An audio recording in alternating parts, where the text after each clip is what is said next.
Yeah, Christian, it's pretty nice hating such a easy fan base to hate, right? You could like if I'm like, yeah, I hate Yankee fans, everyone's just like, yeah, me too, right?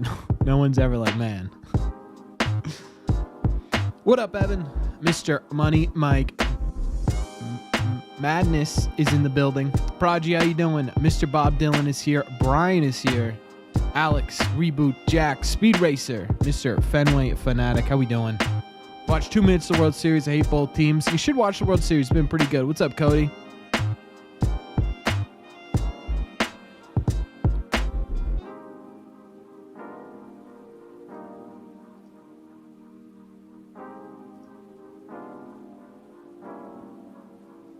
Oh, that'll get you dropped out of here real quick. Yeah, of course he is, Prodigy. That's just such a Gronk thing. What's going on? Not much, folks. Not much, folks. Get my gross chair out of here. Not much, but there is some stuff going on with the Red Sox, which will be interesting to talk about today. We got some interesting theories from Mr. Lou Merlone that I think is relevant to talk about.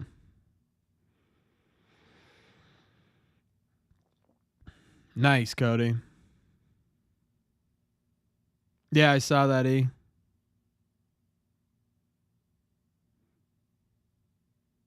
Kendrick Bourne, isn't that football? Say we get Max Fried for Abreu. Well, Max Fried is a free agent, so you wouldn't need to trade anybody away. Oh, that's a solid hat, Cody. Yeah, we got some interesting Sox stuff to talk about. First time live chat. Well, I appreciate that so much, Chris. Thank you so much. Thanks for watching the videos, man. And hopefully you enjoy these. We need to spend. Yeah. Yeah. Yeah, Lou Merlone had some interesting thoughts on the Red Sox offseason. Actually, there were right before we got on. What's up, Maddie? Oh, yeah, they absolutely are, E. Absolutely are. There's no doubt in my mind. They're like, hey, man, we'll pay for your steak dinners. We'll pay for everything. Hey, Sean, we'll pay for everything. You know what I mean? Just get him in there. That was probably versatility, Maddie. So, yeah, we've got some interesting stuff from Lou Merlone we're going to talk about today. There are a couple of interesting comments that dropped right about, I don't know, an hour ago that I think could be interesting that we're going to talk about fully in depth in tomorrow's video, but I also think is worthy to talk about on today's video. And then I wanted to get into a little bit. We'll definitely talk about this again in a video format for those of you who like watching the videos instead of talking on the live stream. But I wanted to talk a bit about the roster construction of the Red Sox coming into this offseason because it's absolutely fascinating what they're going to have to do. And I don't know a lot of people who are like I've seen a few people mention it. It's definitely something that's popped up for sure. But it's definitely something that I think we need to talk about because I do think it's going to have an impact on the offseason, especially when it comes to like what kind of trades we could be seeing, which is why I think it's worthy of talking about, I should say. Should sign Tyler O'Neill. He's perfect for right-handed power. Perfect. I wouldn't say he's perfect, right? I think there are definitely things that you could point to. I think the biggest one being the strikeouts, right? A guy who strikes out a third of the time, who hits fine with runners in scoring position, but not to the level that you kind of need it, isn't, right? But I do think there is some interest in Tyler O'Neill coming back. Yeah, not today, Fernando. Not tonight. Of all the Red Sox channels, I watch you.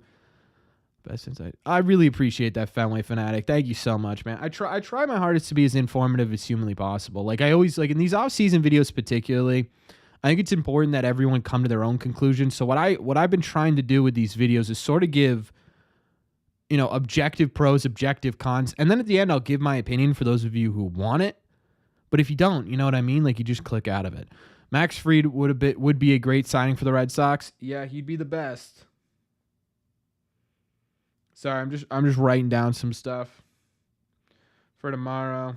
Spear slash. All right, chat. So where do we want to start? I don't know. I want to start a little bit with the Lou Merlone stuff because I think it's interesting. Did I have a favorite win this year? The one win where Massa hit a 2-run home run to tie the game in the top of the 9th inning with a 3-2 count, 2 outs, and then Rafaela winning the game for him in the extra innings. I think that might have been up there. Rafael Devers' walk-off was pretty cool. Yeah, there are a few. Ty O'Neill's walk-off was good, yeah. Yeah, Sean. So that's sort of where. Okay, so let's just start with the rumors then, because we will talk about this. This will be tomorrow's video, but we'll go in depth a little bit on here too. For a second baseman, that's crazy. That is ridiculous.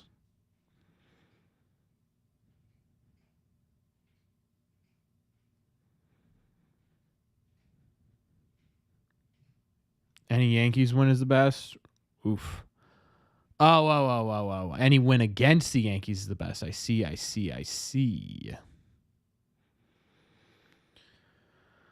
All right. So let's start with the Lou Merlone stuff because I think that was super interesting. Let me pull.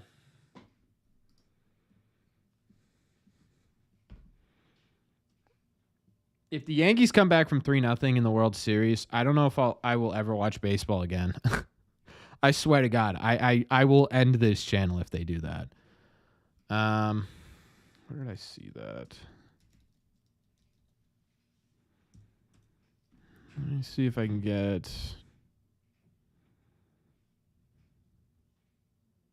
So it's gonna be a little bit tough because it was a video.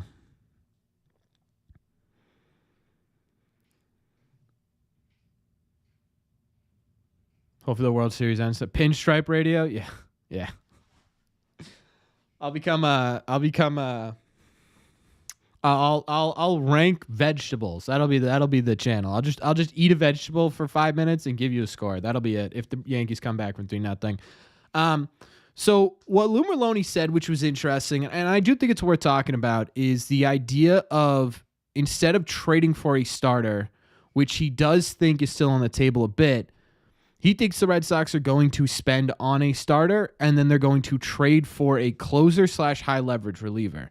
Now, we've talked about this concept before, right? We've talked about the idea that we've had this sort of, that hurts, Fernando, that we've sort of talked about this concept before where we've looked at the trade market and we've said, right? Everyone's sort of expecting that big deal, right? They're expecting the Red Sox to go out there and make a trade where you're like, holy crap, right?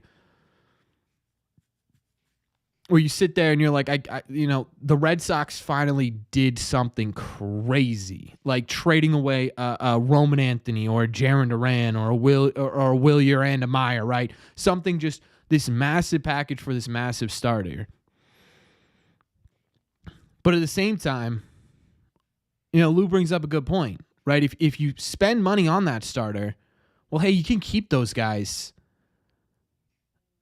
and trade away the depth to fill these guys in, right? You could trade away the Hamiltons, the Sogards, I'm trying to think of the outfield.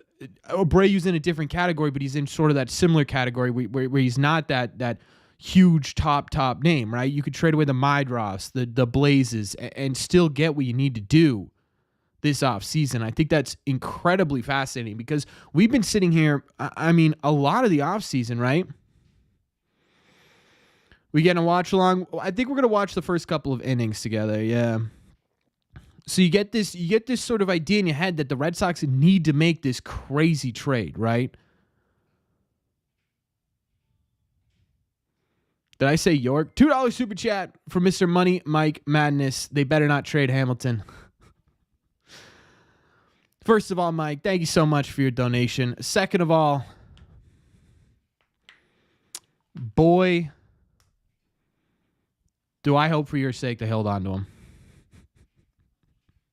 Should we trade Yoshida? I love Yoshida. If I was in charge of the Red Sox, I'd try to make him work.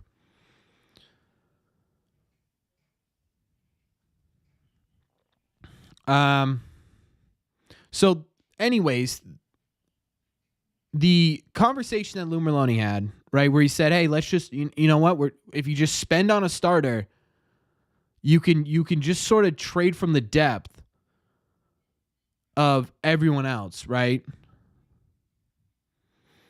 The problem is, or the interesting part of this is, and I think it is also a bit of a problem, is the Red Sox are kind of in that zone where it's either you make the big trade and you add these sort of depth pieces onto the roster, or you have to trade the depth. Because the big thing that I want to talk about in today's live stream, I guess, is the roster construction. Because right now, between November and December, they have to make a lot of big decisions. They have a lot of Rule 5 draft picks. I'm going to show you exactly how many Rule 5 potential draft picks they have in this year's draft. Now, the thing is, a lot of these guys, they're not totally going to be picked up, right? There are names on here, that may or may not be names that you're sitting there saying, well, wait a second here.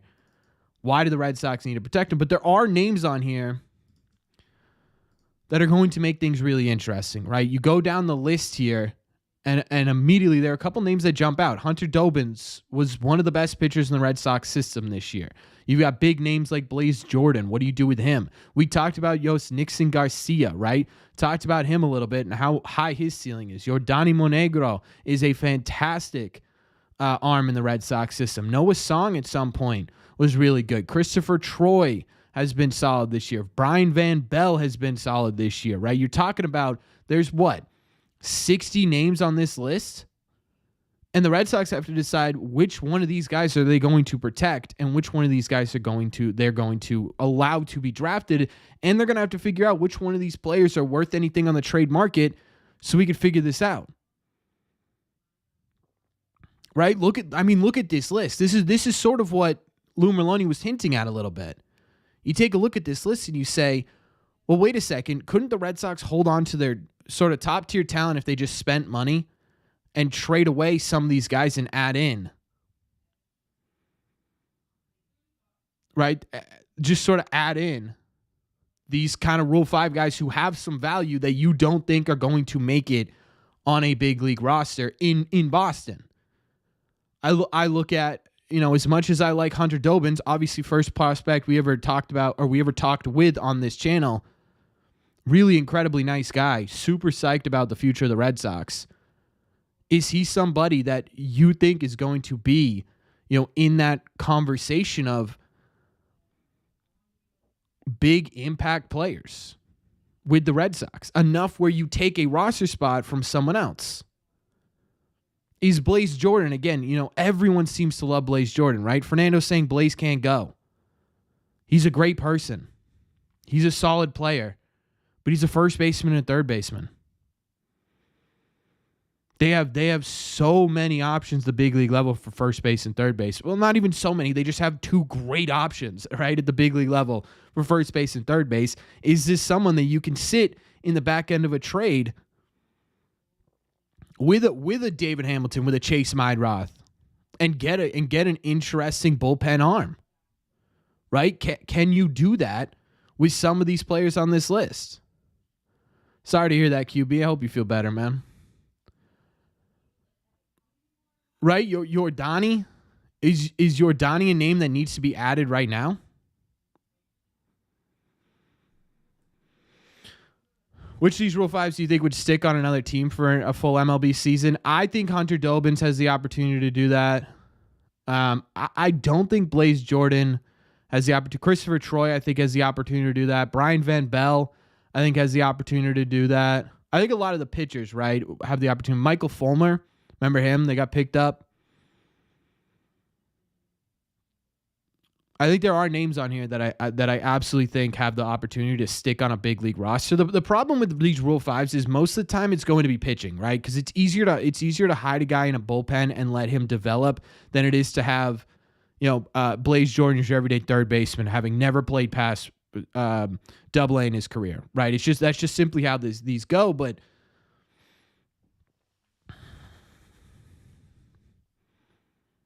I don't know. I think this is a big talking point that I don't think a lot of people are talking about. Can we see Mata traded? I don't know, man. Mata, to me, Mata's got such a high ceiling. The problem is the problem is that Mata is just so injury prone. Like you don't really, if you're putting him in the rotation, I don't think you did a good enough job on the open market to shore up the rotation. If you put him in the bullpen, that could be potentially, in my opinion, taking away a spot from a guy who brings more consistency to the bullpen, which is really what you need. So you sit there and you look at all these players and you go back to what Lou Merlone said, and he said, look, I want the Red Sox to go out there. No, that's what I'm saying, E. I don't, which is why I'm saying maybe this is the time to package him in a deal. He could be Blaine, but he hasn't been healthy enough to even attempt it, right? So there's the problem there. The best ability is availability, and he hasn't been available once since he's basically been signed. So what do we do? What's up, Lawson? Can we get Mydrot the third? I don't love that idea. So again, I'm with Lou here. Spend the money in free agency. Come in, use the depth that you've developed for yourself without having to get rid of these top guys. Unless the perfect deal comes along and you just can't say no. Right? We talked about this before with a lot of players. I love Tristan Casas. Alex Spears said it great. He did like an AMA on Reddit today, and we'll definitely put that in the video tomorrow as well. But he was talking about Tristan Casas, and he's like, look, I don't see it happening because I think the Red Sox are going to be wanting just way more than what he's worth in the open market right now, which is fine. But if they come out and they say, some team says, look, I'll give you Jared Jones from the Pirates, right? Or I'll give you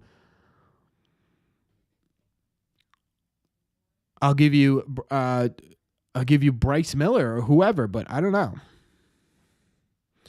Who'd you move off of the existing 40-man roster to make room for the Rule 5 protection? I think Bailey Horn's a candidate to do that. I think Cooper Criswell's a name to pay attention to with that, just because the Red Sox have built themselves up some rotational depth, and those rotational arms can absolutely be bullpen depth pieces, kind of like Criswell was. What's up, Daniel? I'm just looking at the 40-man roster right now. Mickey Gasper, probably a name to keep an eye on. Honestly, Mata might be one. If he can't stay healthy, you know what I mean? They might just cut their losses a bit if they can't get him traded. Yeah,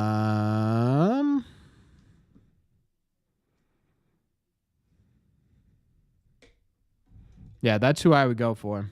Those would be names off the top of my head. I got to look deeper into the 40 to give you a true answer to that. But, I mean, you look at this, right? And something's got to be done here, right?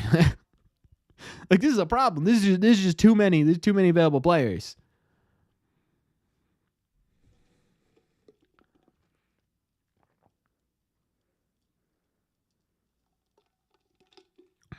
I don't think you need that many starters, Blaine.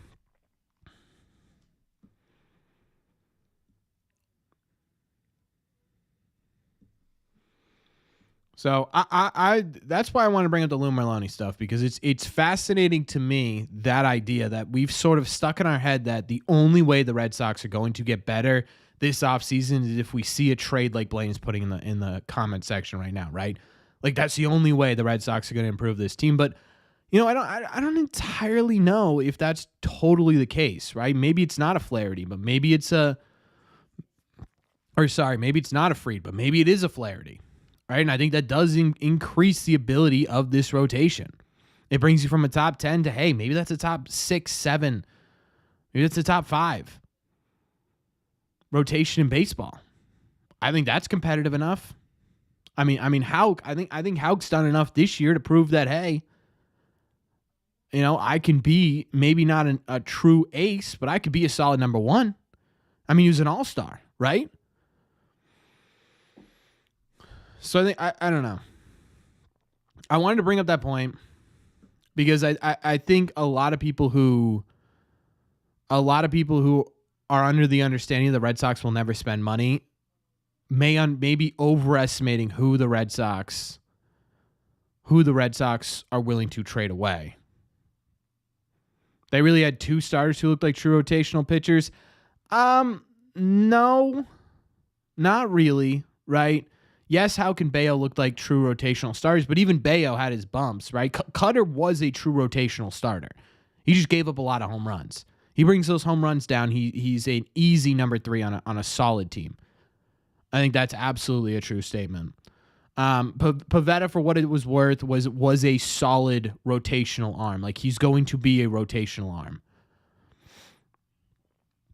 I think that's 4 right there. Fitz looked fantastic when he came up. Young, so it's hard to talk about him as sort of like a guaranteed rotational arm, right? You got Giolito, who will certainly be in the rotation next year, right? So again, like I broke down today, you really have like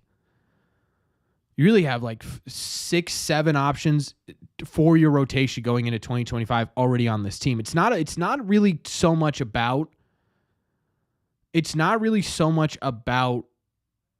you don't have enough starters. It's about raising the ceiling of what the starters could be. Because again, right, you could sit there and say, oh, no one in this rotation was good enough.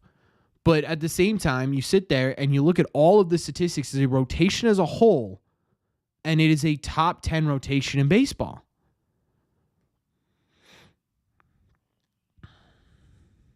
So, it's an interesting conversation, right? So that leads me into sort of the bigger news. I don't really know if this is really news, right?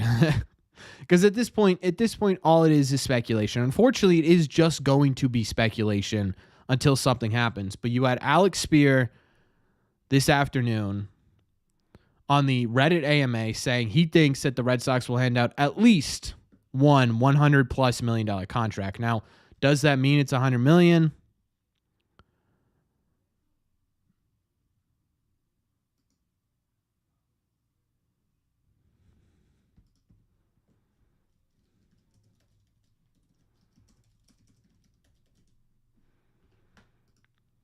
Does that mean it's $100 million? So you take a look. Okay, so let's go back into that Alex Spear talk, right, where he's saying, hey, this was the exact quote. He expects the Red Sox to hand out at least a $100+ million deal this winter. Now, where does that put the Red Sox? If they're looking in the $100 million range, especially for starters, you're not looking in the Burns, certainly. You're probably, unless you get a short-term deal with a ton of money for Max Fried, probably not looking in the Max Fried range. What you are looking at is sort of that Blake Snell, Walker Buehler, Shane Bieber, Jack Flaherty, right? That sort of range, and that's not a bad range to be in. That's not a bad range to be in at all, especially with where you've gone in terms of spending money on your rotation over the last couple of years, because you kind of haven't. Right, you brought in, I mean, even under Bloom, right? It was Kluber, Paxton, walk on a 1-year deal, which worked out really well, but it was a 1-year deal. And under Breslow, it was Giolito. That was kind of it. Doesn't Snell have another year with Kansas City? Snell never played for the Kansas City Royals. Fried will certainly get $100 million. Yeah. Fried will probably get, $100 million plus. $100 million plus. What do I think of bringing Vladdy? Would be great. Would depend on how much you'd have to give up for him. What about Snell? I wouldn't hate Snell. Would only give Blake a 1-year deal. I don't know. I think I'd give him a 2-year. He also got Chris Swan Paxton. Good point. But that's what I'm talking about, right? The caliber of pitchers the Red Sox have brought in recently just simply hasn't been, you know what I mean? It simply hasn't been what it should be and again, the rotation is where it is. If you go into next year with a top 10 rotation, a top 10 bullpen, and a top 10 offense, you're probably a top 10 team in the league, and you're probably in the playoffs. Probably. Right? But wouldn't you rather have a higher chance of doing that by making your rotation, hey, let's get our bullpen to top 12, let's get our rotation to top 5,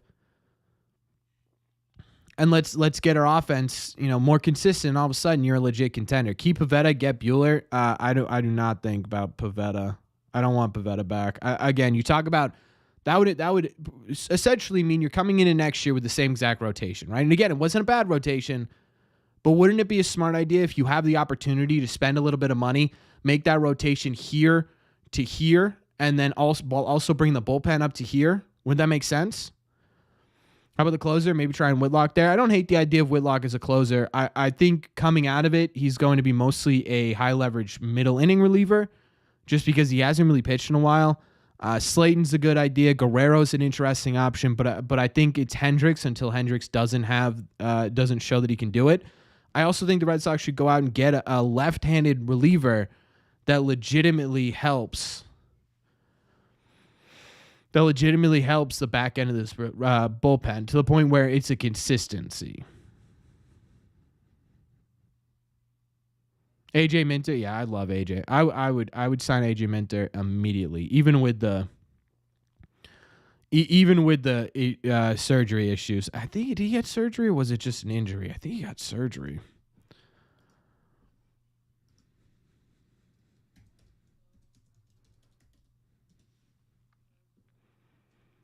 What would I offer to get Vladdy? I don't even know because I don't think Vladdy will be available.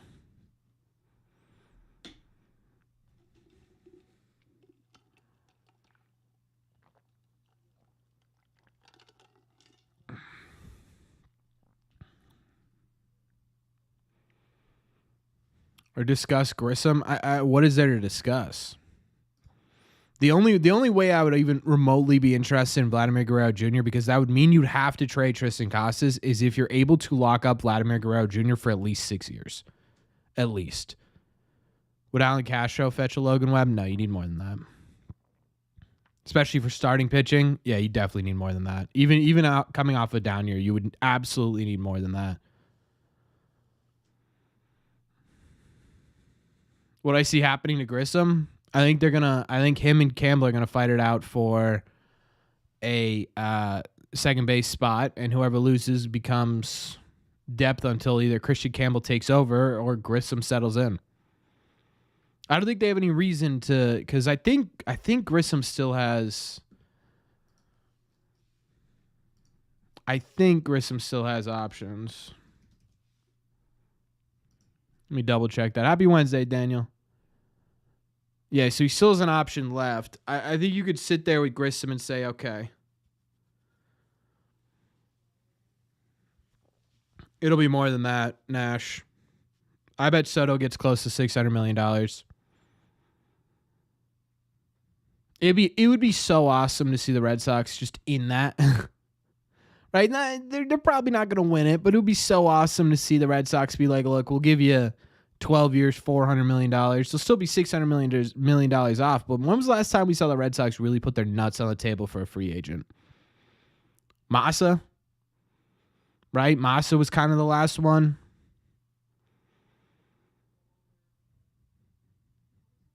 Yes, I mean, Story wasn't even really like a nuts on the table type deal. That was a, hey, no one else wants you.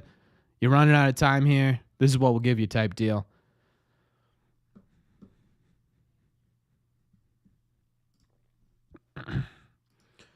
So we got and then the other thing I wanted to talk about was the John Heyman Red Sox stuff.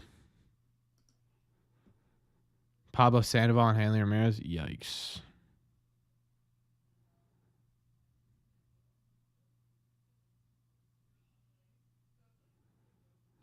So John Heyman.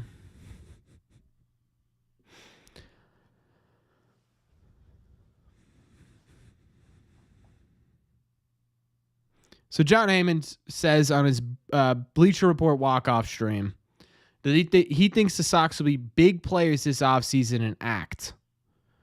Now this one, the Alex Spear one, is to me much more credible because Alex Spear is very,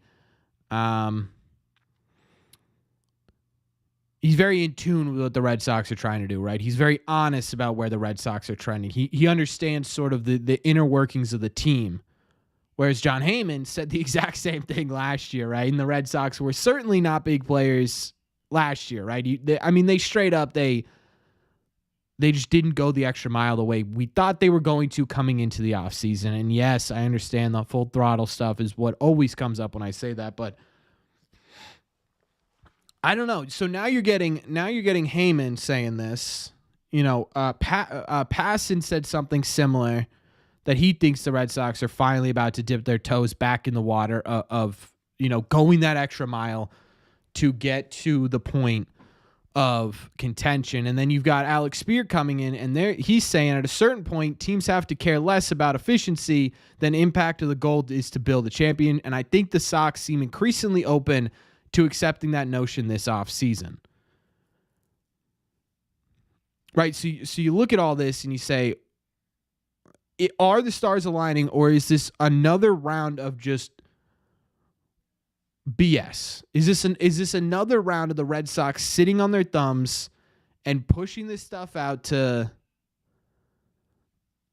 Spear, Heyman, Passan, Rosenthal, right? Is this another sort of just media onslaught so that in winter weekend or whatever winter event they're now doing, because they don't want to do a winter weekend, they sit there and they say, look, guys, we tried, right? Well, hey, deal just wasn't there. We wanted to make it perfect for both sides. It wasn't perfect for both sides, right? I don't know.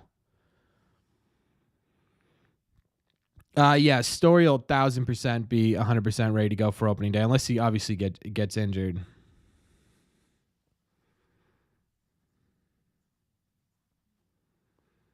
If Henry holds to what he says about staying away from long-term starting pitching, the Snell. So here's my problem with the long-term starting pitching.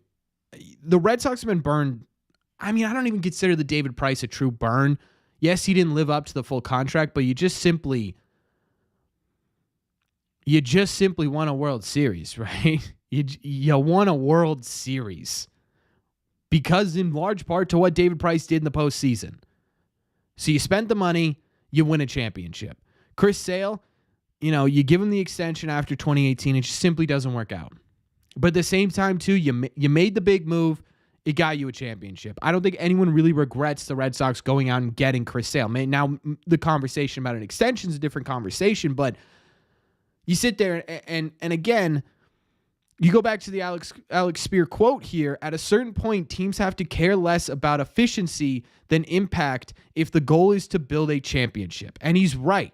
Efficiently, it's not smart to give out $200 million to a Max Fried for 8 years, because realistically, probably by year 5, he's not going to be an ace anymore. He's probably going to be your number 3 or your number 4.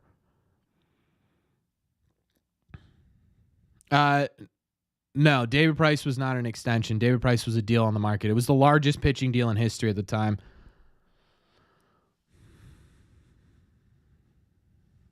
So I personally sit there and I say, okay, so if the Red Sox internally are sitting there saying, man, we're getting close to accepting the idea that, hey, at some point we can't sit there and look strictly at efficiency numbers. We can't strictly look at Moneyball type strategies. I hate using that word because everyone uses Moneyball type strategies now. That's what analytics in baseball are doing, right?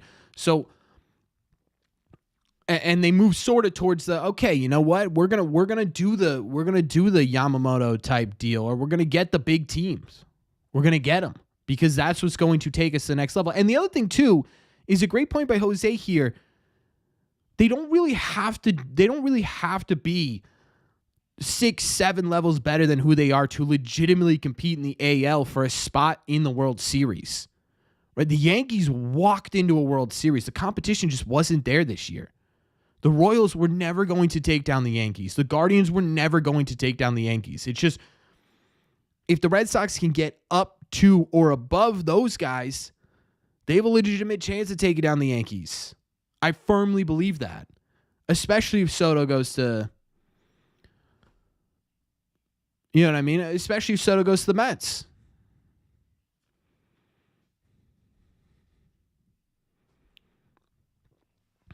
So I hate the idea. I hate the idea of, the Red Sox are never going to give out a long-term pitching contract again. But at some point you have to, the dog bit you, get another one. You know what I mean?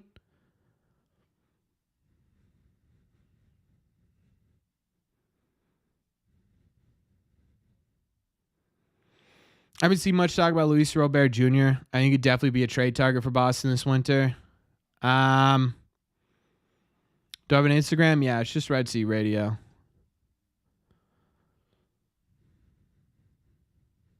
What's up, Noah?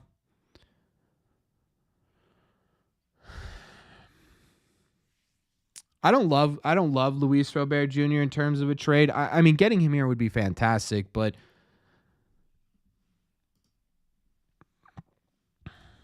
I get so nervous. I get so nervous about what that trade package would look like compared to like the combination of Crochet and Robert specifically. If we're talking about that, like that's a lot of injury risk for a big package, right? I mean, Robert's never played over 150 games in his career. He played one full season, and that was 2020, basically.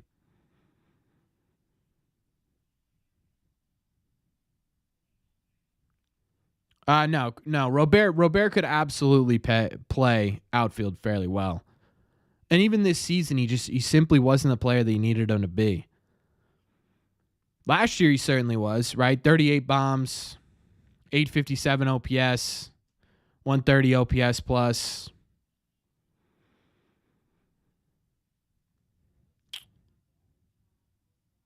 But I mean, you look at the injury history, and especially if you're packaging him in a package with Garrett Crochet, which then you're talking about most likely having to give up at least one of your top three guys, if not top four, and probably a Willie Abreu type player, which we don't even know if the White Sox are going to be interested in.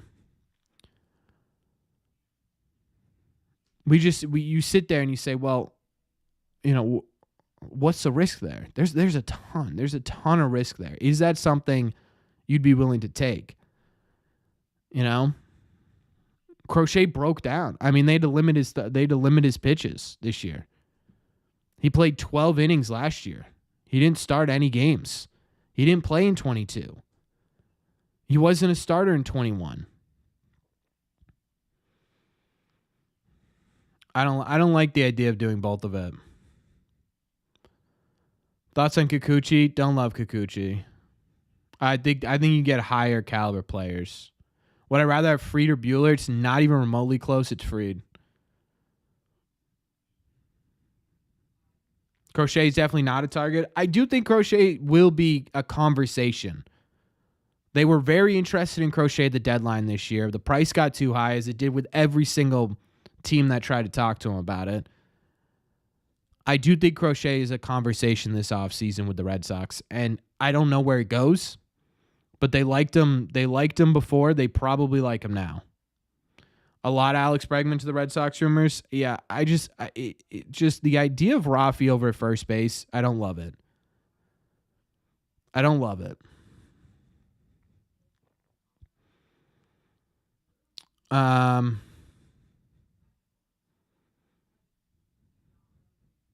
We should him higher than Crochet. Depends on the package.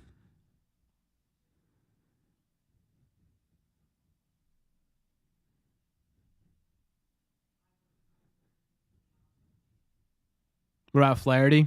Flaherty to me, so when Alex Spear put out the $100+ million contract, right? When Alex Spear said, hey, they're thinking about $100 million, and it's kind of sad that we're sitting here being like $100 million, no way, for the Red Sox? That's crazy, right? But at the same time, too,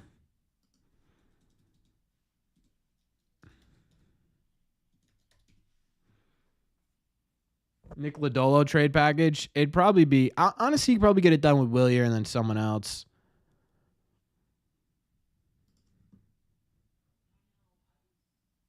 Hey, so you look at it, and right now calculated base value for oh my God, I am losing my train of thought today, Chad. Sorry, I had a long week. For Jack Flaherty, 6 years, $121 million, about $20 million a year. That's based on Robbie Ray, Lance McCullers, Eduardo Rodriguez, and Jose Barrios pays in the past. I think it gets a little bit higher than that. I think you're looking at $150 for about 6 years. How long until Marcelo even gets to the big leagues? Like for maybe 2 or 3 months into the season. Have I had the chance to go over Nick Martinez? Haven't looked into him yet. I will look into him for you.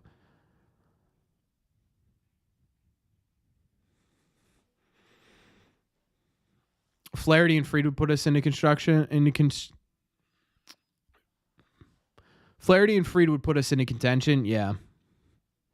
I mean, yeah, they would, right? But I also don't think you need both of those guys to get into contention.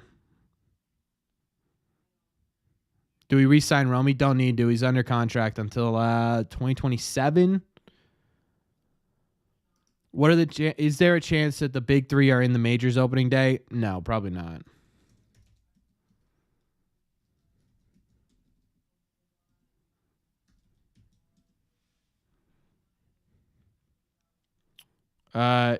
Yeah, Romy's not a free agent until 29. He's not even in arbitration yet.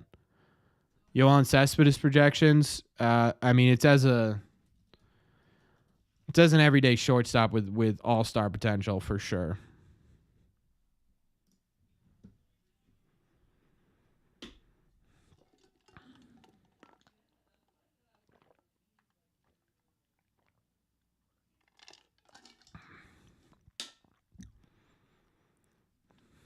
Which Red Sox free agents re-sign? I think I can safely say Kenley's not being re-signed. I think I could moderately safely say Pivetta won't be re-signed. I'm trying to think. Danny Jansen's an interesting one because what do? Right? Do they put Teal on the opening day roster, which I don't think they will. They're going to need a backup catcher. Is Danny Jansen an option? Chris Martin, I think that's sort of the top one. Pivetta said he wants to come back. That's fine, right? That's fine. All right, have a good one, Steam. Right? I mean, there's not really okay, great. He wants to come back, but that doesn't really make a ton of sense for the Sox, at least in my opinion, unless he wants to come back as sort of a flex arm, which I don't think he wants to get paid as a flex arm. I think he wants to get paid as a full-time starting pitcher, and I just don't think that's going to happen. Jansen just hasn't worked out. No, but again, you look at the free agents that are available for catchers. It's not exactly like you're getting a crazy catcher, right, on the open market. Qualifying offer for O'Neill? I don't think so. I don't think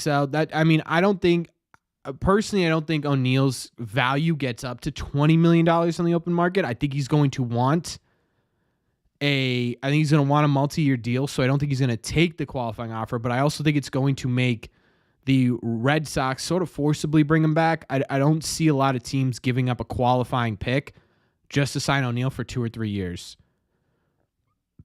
Cut bait and bring up a young catcher. Problem is you don't really have a young catcher, right? I mean, you got Kyle Teal. But again, we've had this conversation before with Kyle Teal. Maybe he's ready bat-wise. I think the Red Sox are going to want him to be that sort of commanding officer on the infield or on the field in general behind the plate. Right? That's going to take some time. I don't think they're going to be fully comfortable with making him the opening day starting catcher. Elias Diaz, yeah, that's definitely a solid option. Trade Meyer for a young controllable starter. Who? Right? VGN who?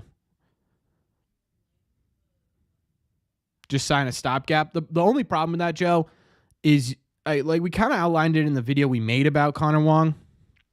And the problem with that is even when Kyle Teal comes up here, you are going to have to sit there every year and you're going to have to find another stopgap catcher because you can't just have Kyle Teal on the team. Right? It's simply not who or how the catcher position works in baseball. Trade Meyer, but trade Meyer for who? Right? The problem is you have to also match his value. Like everyone's just like, oh, trade Meyer. He's a valuable prospect who's been injured a couple of times. Right? The problem is you have to match his value on the market. And right now there's not really a huge trade market. Meyer for Crochet, I personally, I don't think I'd throw Meyer in a Crochet deal. Crochet has a ton of potential, but again, we've gone over sort of the big standout challenges that come with trading for a guy like Crochet. One, he's going to want an extension. Are the Red Sox going to be willing to do that? But two, Dodgers would take mine in a heartbeat for who? For who? Who on the Dodgers would you trade him for? Bobby Miller? Absolutely not.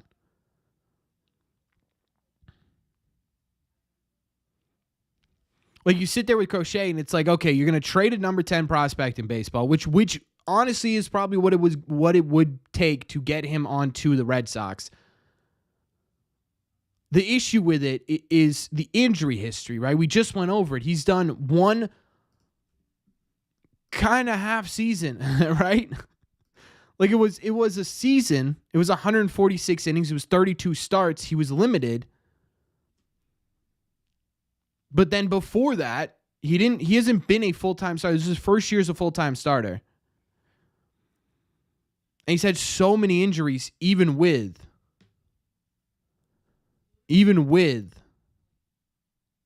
all of this stuff about the positives.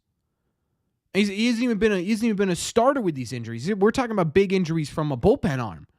And there's a difference between being injury prone at 25, going to your age 26 season, and having two injuries when you're 21, 20 years old.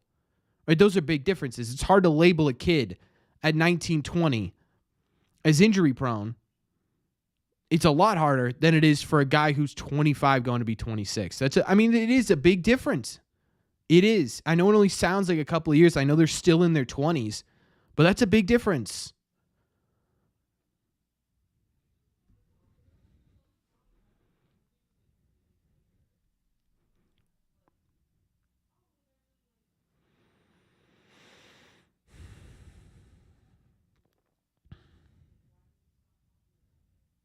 Logan Gilbert from Meyer.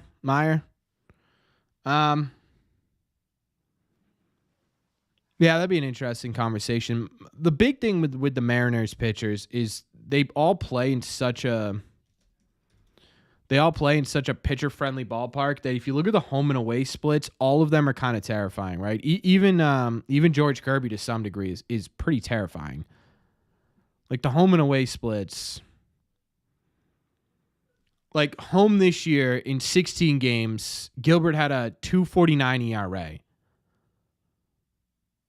Right? His FIP was well below 1 at 0.829. Now the away stats, he's got a 3.94 in 17 games with a 0.941 whip. So the whip's still solid, but he's striking out less players on the road. He gives up way more home runs on the road. He gives up basically double the amount of earned runs on the road. Pretty much the same sample size, right? That's what terrifies me about Gilbert. Think Dahlbeck can pitch? Yeah.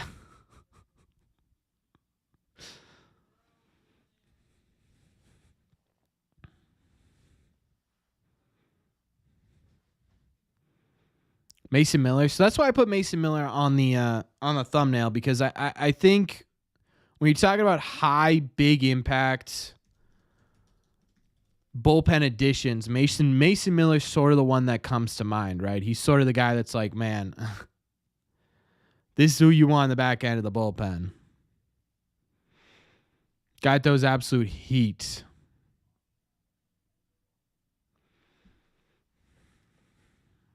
But is the price going to be worth a closer? Like you're talking about, and you're right, it's Marcelo Meyer most likely in a deal for Mason Miller. I don't know. Right? And he's not a free agent until 2030. So maybe it is a conversation. I mean, he looked fantastic this year. Right? 14.4 strikeout per 9. He was walking only 2.9 per 9. It is 0.877 whip. FIP was 159. I'm sorry, the ERA plus was 159. FIP was just 2.18. That's crazy. That's just a crazy stat line. So is that someone who you think is worth, at 26 years old, trading a Marcelo Meyer for, or even a Wilyer Abreu or a someone in that caliber range for.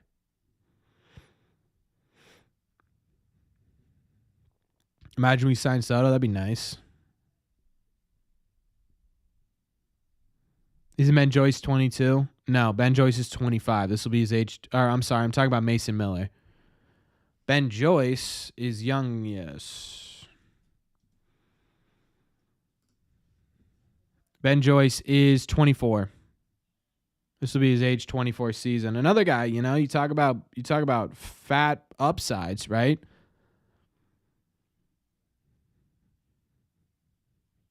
I don't know.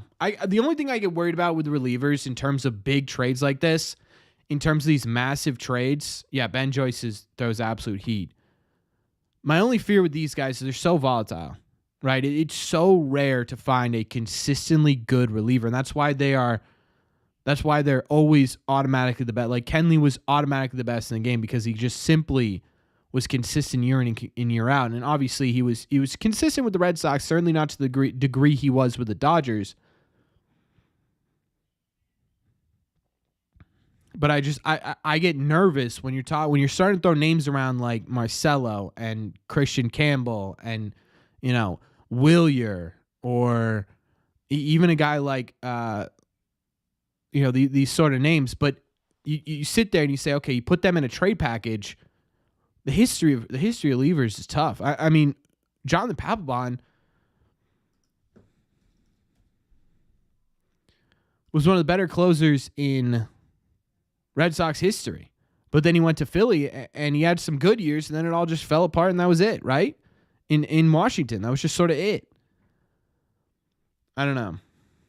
I get nervous about it. But then in the other point too, you get what? 1, 2, 3, 4, 5, 6, 7, 8, 9. 9 seasons of him being absolutely dominant. I don't know.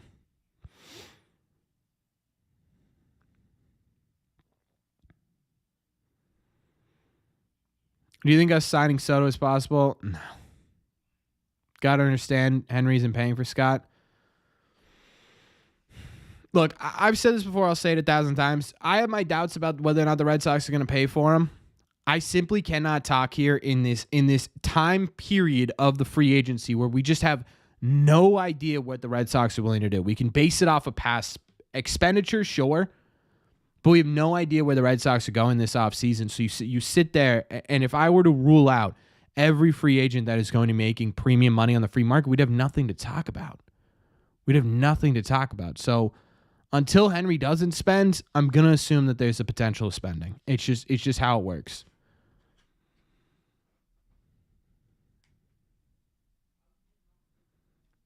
That'd be kind of fun to see, Mike, actually.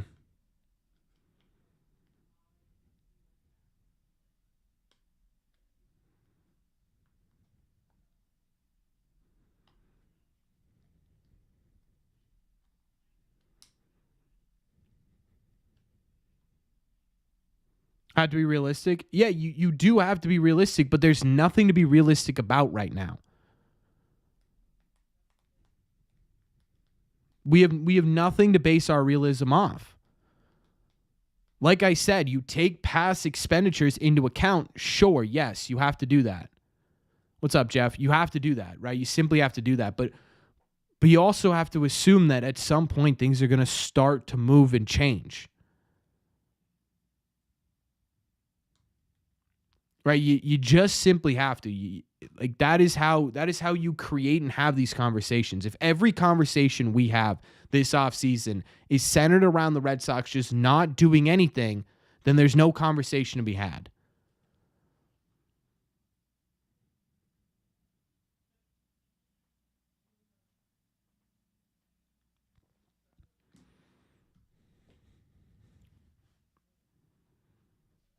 We should watch the Celtics. The game's on in 10 minutes.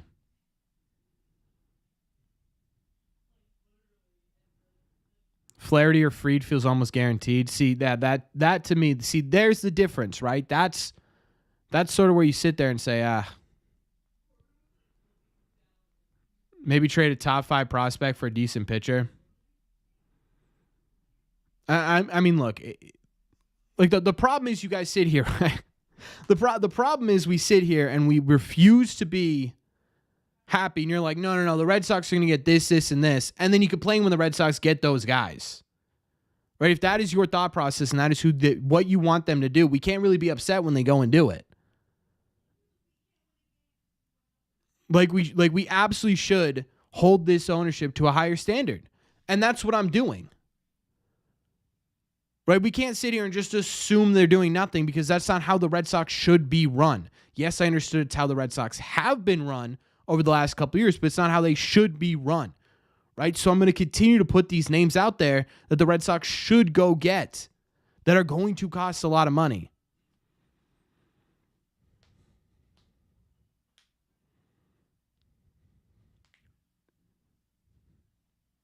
Look at the trade deadline. The trade deadline to me means absolutely nothing in terms of the offseason. It means absolutely nothing to me. They said they did not say the same thing at the deadline. Roman Anthony's going to be a star, but would they trade him for someone big? It would have to be someone really big. Right? In my opinion, I don't think he's untradeable, but man.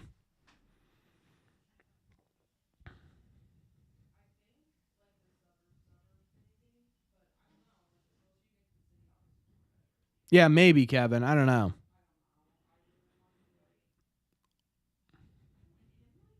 But yeah, I don't think anyone will, Jack. Campbell and Meyer, expendable. Expendable and willing to trade are two different terms, in my opinion. Like, expendable means, okay, yeah, you know what? I'll have no problem getting rid of them. Like, willing to trade, I think, are different conversations. They were going to be active. Saying they're going to be active and trading for four players that didn't work out is active, right? I just...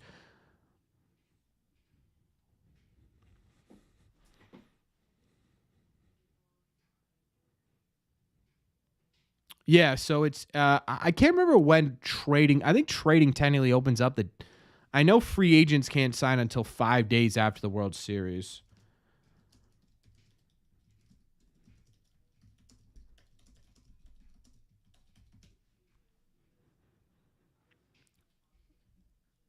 Yeah, so free agents you can. It doesn't say anything about the deadline. Let me see. Hey, Mark. What's up, Wes? Watch out for Mookie tonight. Yeah, he should have a big one. Hold on, chat.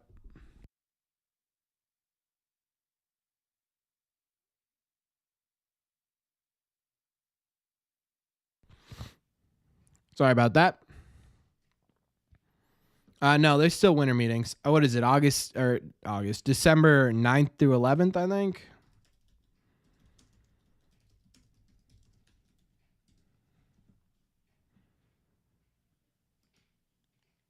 Let me see.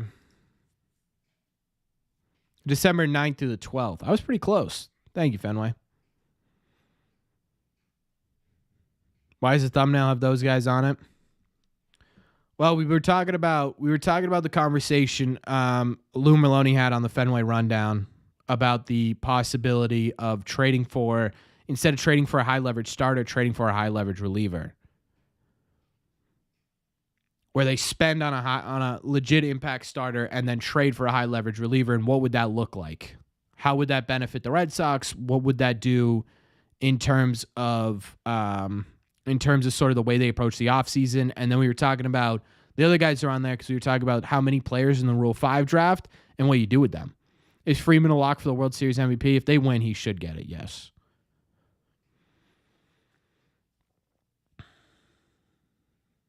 Does Boone keep his job if the Yankees lose tonight? No.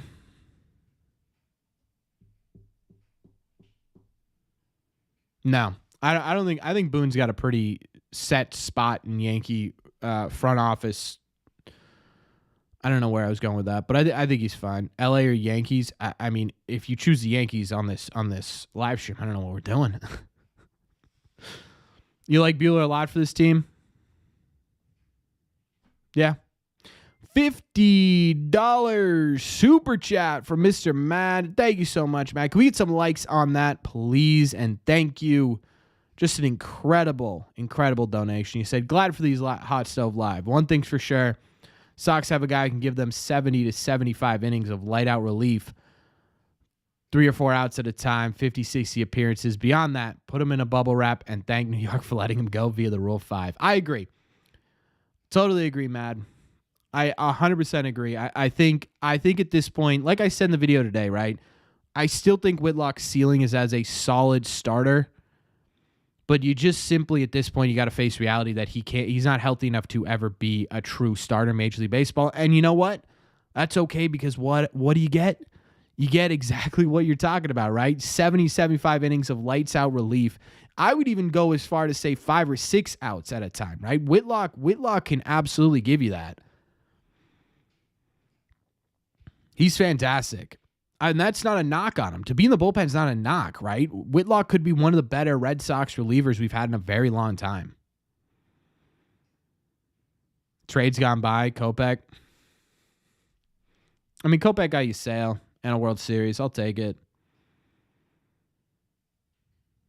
Whitlock needs to be a delivery person. What are you talking about, Michael? So Freeman hits another home run tonight. Could I give away any Red Seat merch? If Freddie Freeman hits a home run his first at bat, I'll give away some Red Seat merch.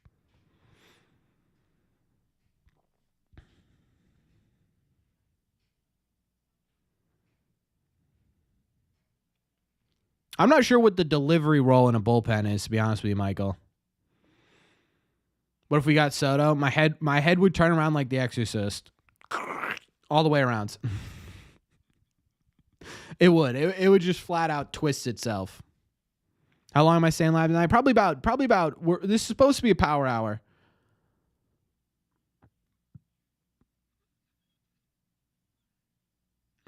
Oh, all right, Prodigy. This is supposed to be the power hour this week, but because the World Series is on, we'll probably do about another 45 minutes into the game. I just want to watch the first couple of games with you guys, or innings with you guys. Oh, Whitlock needs to stay in the pen. Got you, Michael. Yeah, I think so. So how would the Sox getting Soto change the offseason? I mean, it would change everything, right? Imagine, look forward to the Corbin Exorcist bobblehead. I will totally make one of those. It changes everything. The Red Sox immediately become one of the biggest. I mean, just simply the 1-2 punch of Soto and Devers automatically makes it probably the best lefty duo in the sport. And then on top of that, although Shohei and Freddie's probably pretty close, but either way, right, it would be probably one of the best in the sport. And then you add in guys like Casas, Duran, right? It would be insane. It would also give you the ability, if the Red Sox sign Soto, I think you have to trade Anthony for something massive. Because if Soto's there for a while, if Soto's here for a while, you'd have to get rid of him, I think. Would I give away Red Sea merch? Nah. Mookie.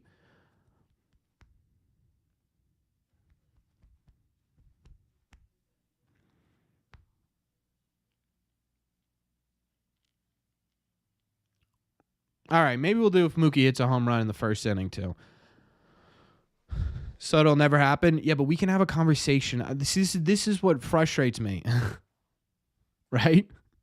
This is what frustrates. Let's keep our focus on, okay, Danny, then we just don't know what we're talking about, right? I mean, Juan Soto played what? Every single game this year. He's constantly.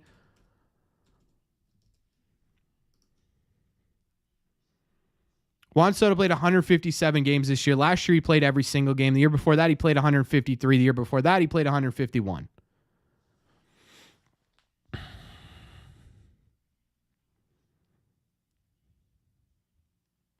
Live in reality. There's absolutely no reason to live in reality right now, right? You can have a hypothetical conversation about how Juan Soto changes the Red Sox offseason without being like, well, the Red Sox are never going to get him. Yeah, we know everyone is under the agreement that the Red Sox probably aren't landing, most likely, definitely not landing Juan Soto. But that doesn't mean we can't have a conversation about what it would do if the Red Sox did get him, right?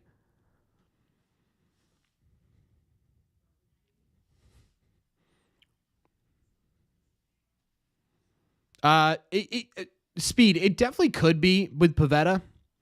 The problem is he's not going to want to get paid like a reliever, right? There are teams out there who I think pay him to be a solid number 5.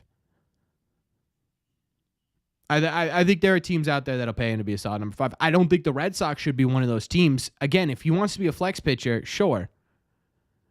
Well, the problem is, right? As much as I love you being here, there are other people with other questions that want to talk about their stuff too, right? So I got to talk about everything.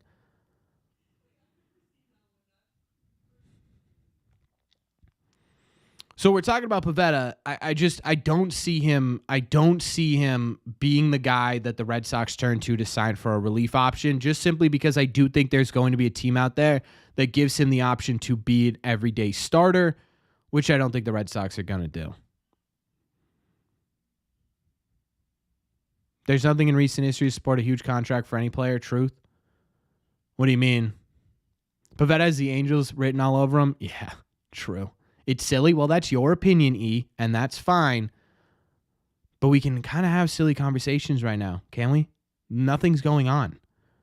We aren't sitting here waiting for the Red Sox to make a move. They can't. Giolito has been pretty much healthy his entire career. Yeah. Yeah, I think Giolito will be fine when he comes back.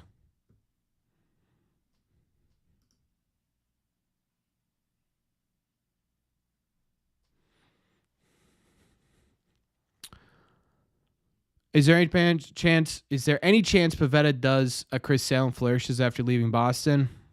I think the difference is Chris Sale always had that ceiling in him, right? To do that. The World Series is going on. I mean, what are we talking about here? Yes, the World Series is going on.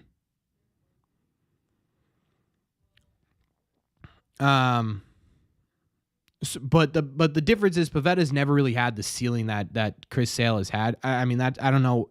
That's not a crazy statement, right? Everyone kind of knows that.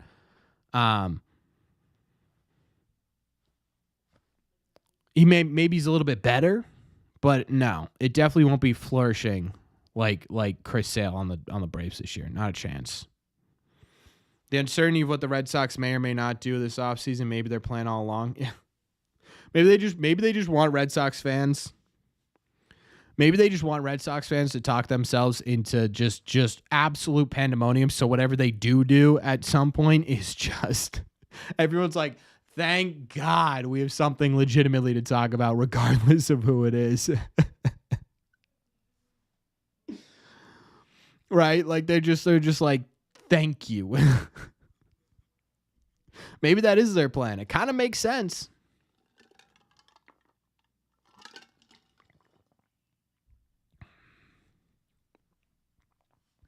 Really interested to see Giolito in 25. He could be a huge addition. Yeah, I mean, I've agreed. I've said he could be a huge addition since they signed him. I loved the Lucas Giolito signing. Sucks it didn't work out, but I really like it. Like even if he's in that like high 3s range, you know what I mean? Like what he was in 2021. Where he threw 178 innings. Even if he's at where he was before he got traded from Chicago, which again I think people forget, he was dealing with the divorce. He had never been fired before. Fired. I don't know why I said fired. Traded. He'd never been traded before.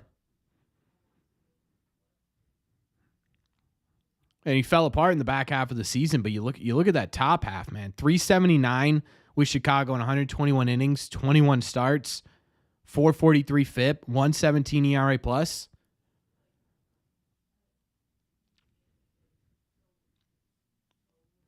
I mean, if that's your 4-starter, dude, you're in such a good spot in this rotation. Do I have a girlfriend? Yeah, I have a fiance. Would I be shocked if Breslow pivots and trades Grissom for pitching in a package deal?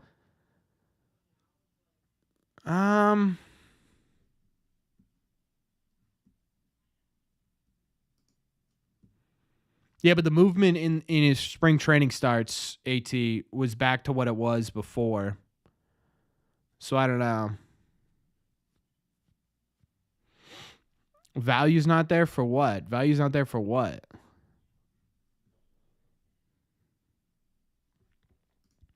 Like his spring training numbers were back to what it was when he was a really, really good pitcher.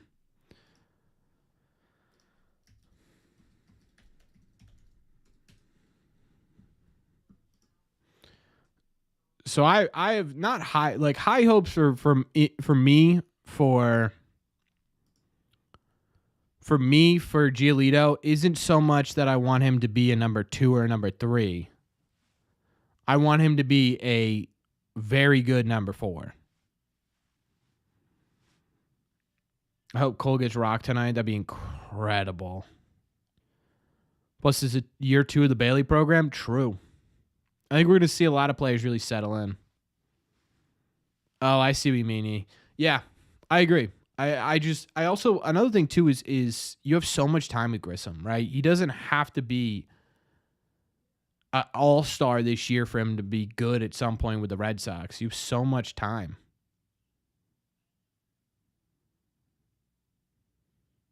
That'd be sweet if they signed Devers to a 1-year deal. Or a 1-day deal just to play in the World Series would be awesome. What's up, Pac-Man?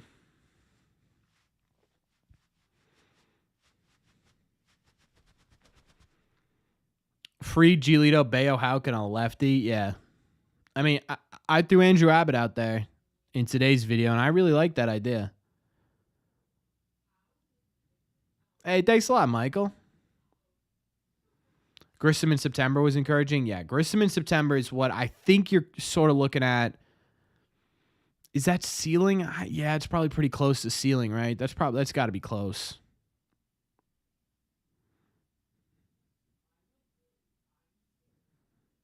How about Gore from the Nationals? Was that you who brought that up like, I don't know, a few weeks ago? Maybe in our first live stream, Mark? I like that idea. Cheap, high ceiling. Hasn't really put it together at the big league level, but he's got a nice fastball. It was you? Yeah, I agree with that 100%. I think, the fastball's already there. It's just sort of the off-speed stuff and getting in the zone that's been an issue with Gore. And guess who's really good? Right? Guess who's really good at making the off-speed in the zone look a whole lot better? That'd be Mr. Andrew Bailey in the whole pitching regime that is the Boston Red Sox right now. Right, so I sit there, I'm like, yeah, I could get down Mackenzie Gore. I don't know a lot of people would be totally down with it, but I'd enjoy it.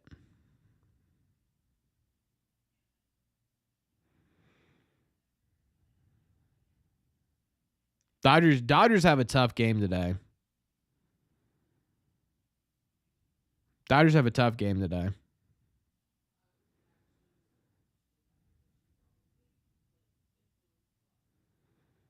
Come on, Freddie.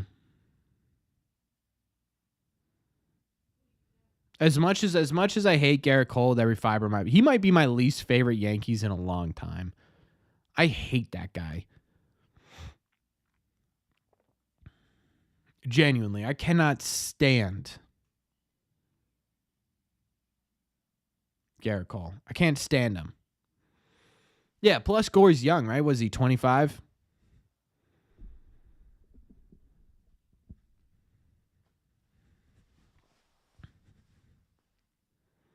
Cole is so miserable looking. There's no presence. None. Right? He gets on the mound. He's one of the better pitchers statistically in baseball, and he doesn't look like it. He pretends to look like it, and you could tell. Oh, nice. Well, at least we have that in common, Prodigy.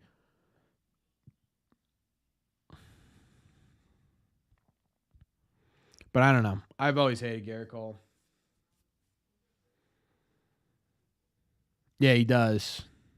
Devers owns his soul. True. Like, it made things so much better.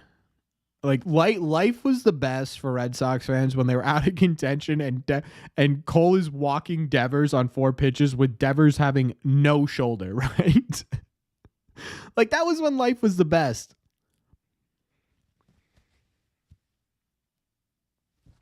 In 2024, it was fantastic.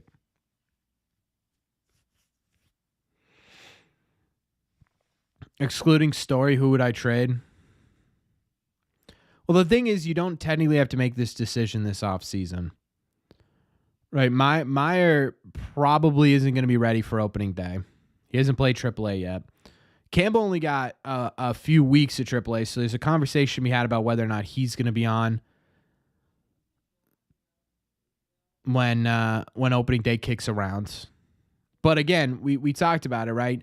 You can kind of sit there with some of these guys, like Grissom and a Campbell, and they have minor league options, right? Campbell's not going anywhere. Campbell's not Rule 5 eligible yet. He's right. You could sit there with him in there and figure some of those out at the deadline. But if you had to do something right now,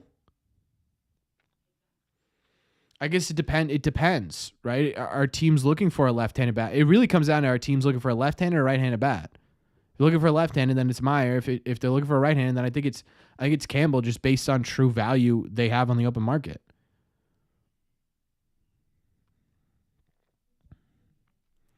When Fried gets signed, you need to have a Red Sea party. What are we doing with Isaiah Campbell? Personally, if I was the Red Sox, I would put Isaiah Campbell, who I think has minor league options left.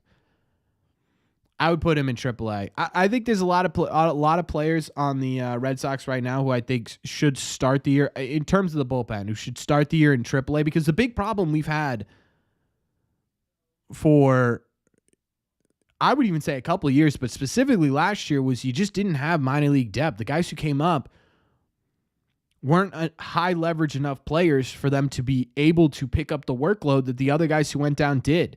If you have a AAA roster of, a healthy, back to normal Isaiah Campbell, even guy like Penrod, if you can get another lefty in there, Chris Murphy's an option in that conversation. Zach Kelly's an option in that conversation. Weisert's an option in that conversation. If some of those guys are in your AAA, just simply waiting for guys to go down, basically, you're in a really good spot.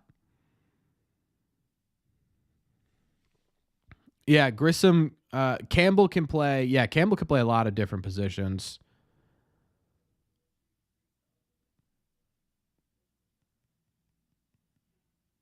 Is Campbell going to be a bust? I don't know, honestly. I mean, they got him for absolutely nothing, so. Would I trade for Framber Valdez if we sign Fried? Well, the thing is, Framber's a free agent next year. So if you sign Fried, I don't really think there's a ton of reason to, especially with what you'd have to give up for a rental. So personally, no.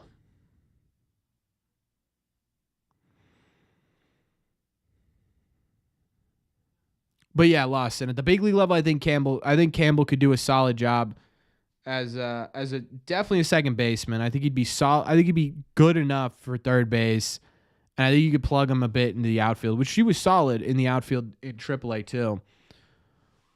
So I think you could do all three of those options.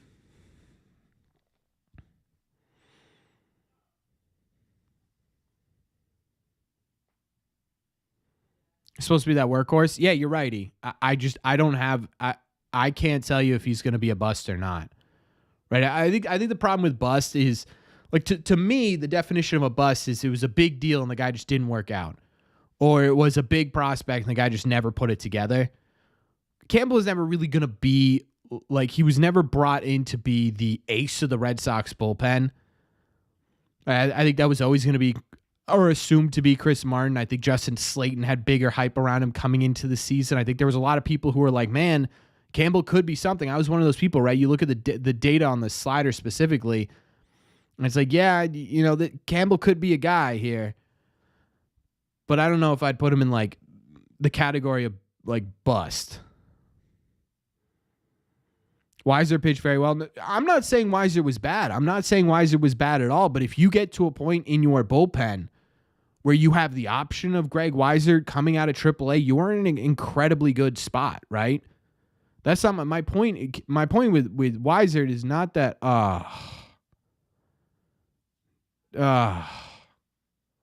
no way.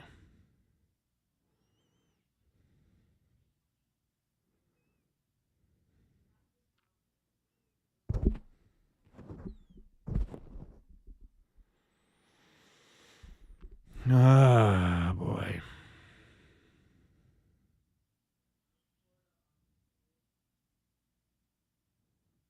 You think they should try to get Flaherty over Fried? No. I think they should absolutely get Fried over Flaherty.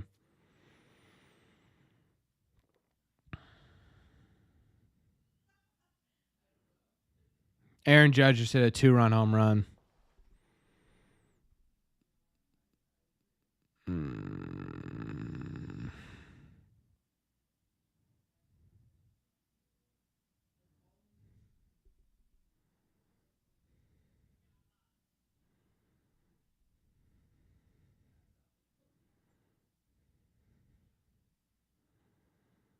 The Dodgers fall apart like this, I will never forgive them.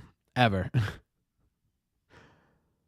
On the 20th anniversary of the Red Sox coming back 4-0, if the Dodgers just let them do that, oh God, I'll throw up. I will just bleh. Didn't I say if the Yankees win this World Series, I'll delete my channel? Is that what I said at the beginning of the stream? I swear to God I will. Ugh. It makes me physically ill thinking about it. I could probably hit a bomb to right. You don't know my power. I could have bombed to right any ballpark in America.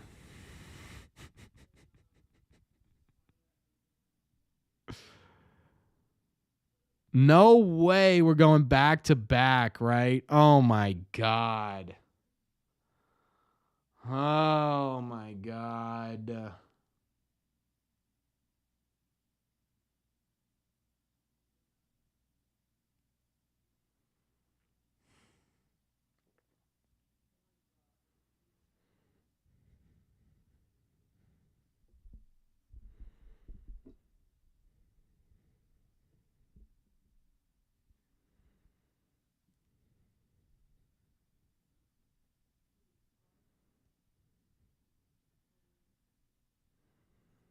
Out on Flaherty, yeah. Get this guy far away from the Red Sox as humanly possible.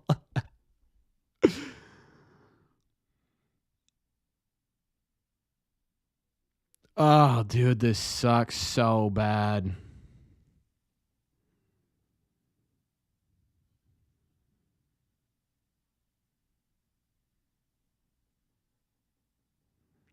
We should try to get Kyle Tucker. Yeah, let's go and get a top 5 left-handed bat in baseball. We don't need Kyle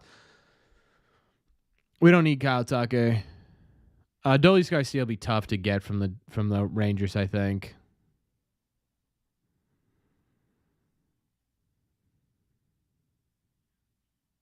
Can you believe it? All right, Mark. Hey, have fun.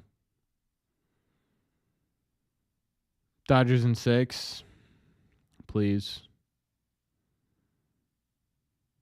Yeah, I don't know, man. I wonder if that's just the Houston Astros themselves.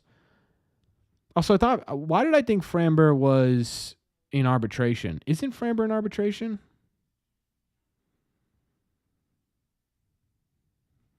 What happened? Yankees just hit back-to-back home runs in the first inning.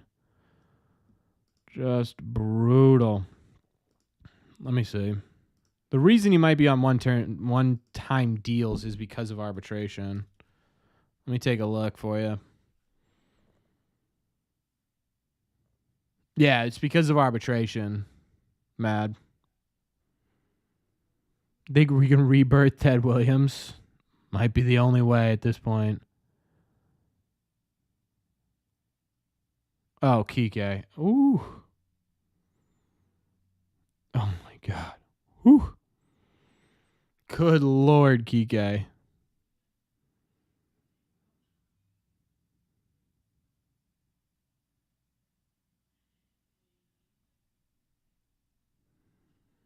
I will say this. Jazz Chisholm is going to be a perfect Yankee villain, I think.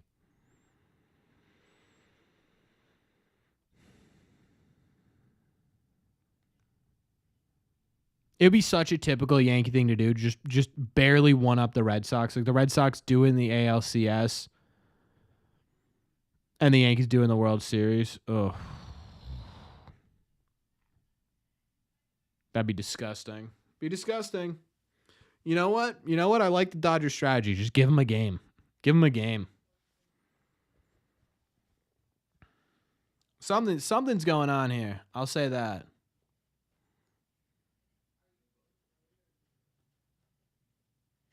Yeah, maybe he just wants to. Maybe they just want to win it in LA. That's a good point. You know, maybe they just want. They want to do it in front of their home crowd. You know what? I respect that. Dodgers still win today. I like it.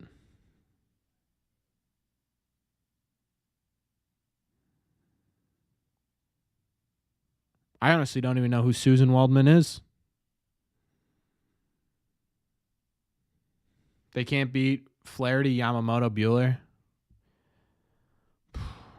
I mean, that is a tough lineup of pitchers that they have to beat, but they're making pretty quick work of Jack Flaherty here.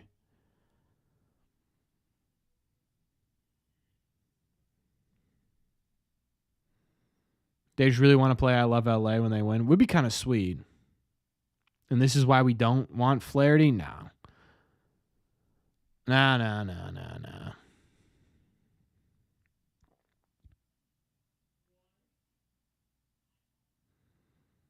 All right, hey, I mean, 3 runs, it sucks. It's not insurmountable. The Dodgers got out to a 2-run lead yesterday.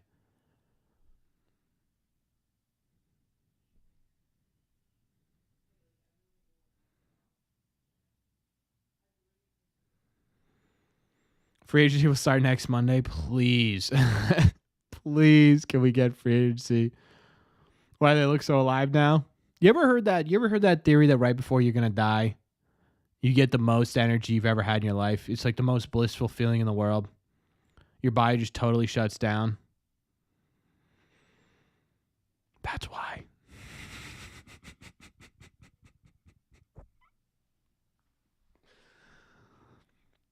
I hate Yankee fans so much. Yeah, same.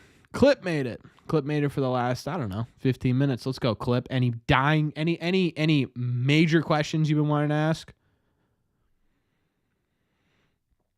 Dodgers offense more lethal than the Stankies? Yeah, it's close though. The problem is the Stars and the Dodgers are just, besides Mookie, who's historically not been great in the playoffs. You know, Freddie looks great.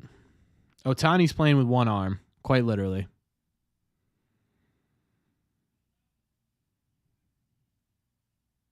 Thoughts on Mookie getting his wrist ripped off? I mean, is it a surprise? Is it a surprise? I don't think it's a surprise.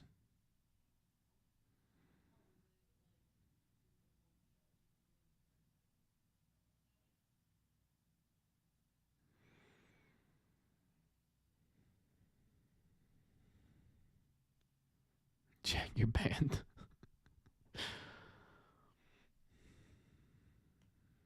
Yeah, Lucas Giolito's just incredibly tall. What's his height?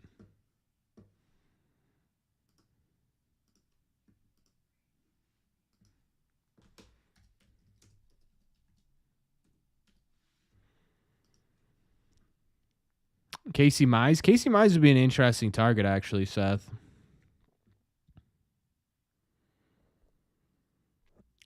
Yeah, Giolito's 6'6". How tall is Max Fried? Maybe it was just a bad picture of Fried. He's 6'4".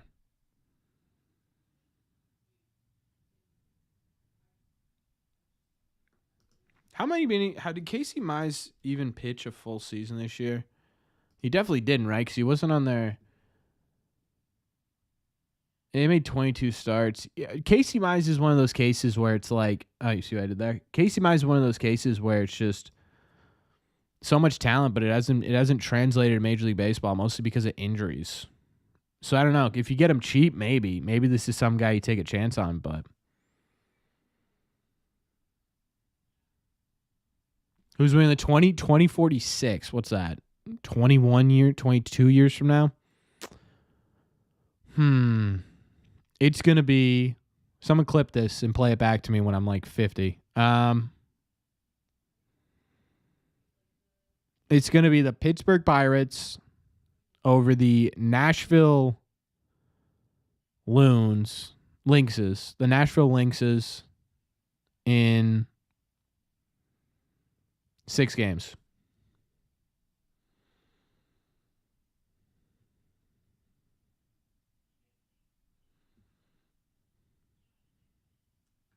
Free Lou head teenager. Also, Lucas Giolito's got that fat beard too. That's got to be part of it.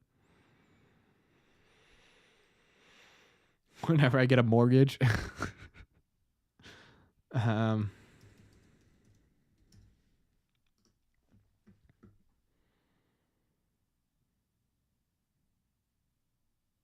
I'd be down with Jeff Hoffman. I would love a left-handed reliever though. Red Sox trade for India. I don't think you need India unless your plan is to have him strictly as a first baseman, which I don't. Or I'm sorry, a DH, which I don't think the Red Sox plan on doing. Because you've got Campbell and you've got Grissom, who I think are adequate or could at least put up India numbers at second.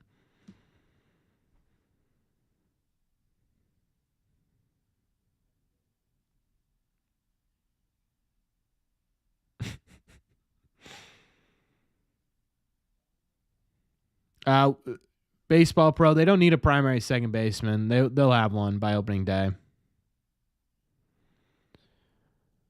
I'd love to see what Bailey could do with Austin Gomber. Yeah, you've been saying that a little bit. If our offseason's Austin Gomber,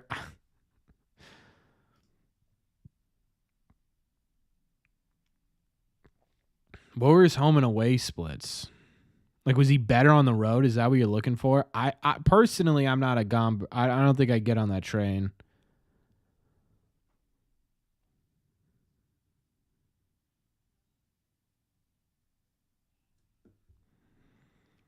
Let's see, home and away. I mean, he was better away, but it wasn't anything good. You know, he had a 455 away and a 497 at home. Well, Hamilton, Blaze, and Dobbins get you. Probably nothing super crazy. I would say like either a back end starter or a really young, unproven starter, maybe. Or more realistically, a really solid bullpen piece, which I don't think is a Miller. No, Mason Miller. No.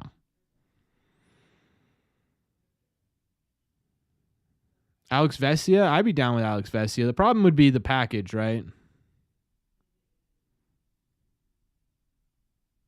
Oh, Bobby or Bryce.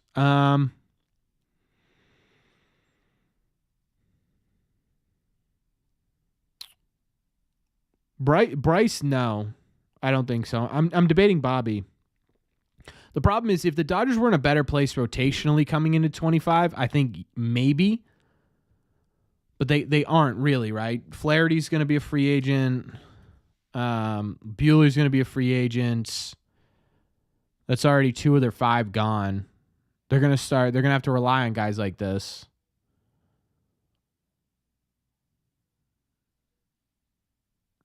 Right? They're going to have to rely on guys like this to get the job done. So, no, I don't think Ohtani is pitching next season. So you replace one of them. You still don't replace another one. And Bobby Miller was already on the staff, right?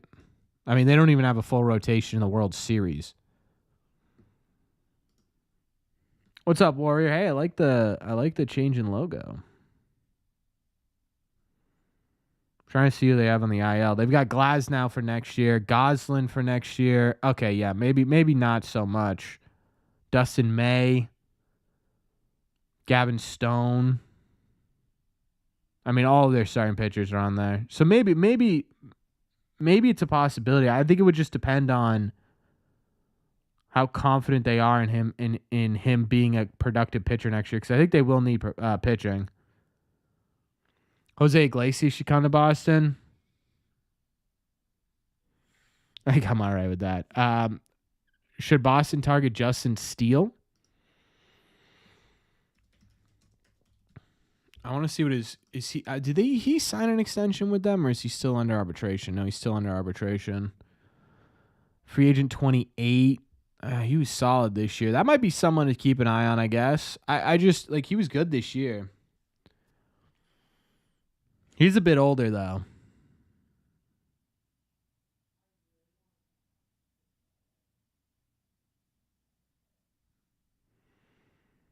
Yeah, Cubs would want a lot for Justin Steele. Let me see what it is on baseball trade values. The more I use baseball trade values, the more I'm like, man, this is sort of like baseline. What is Vesia? Where is Vesia?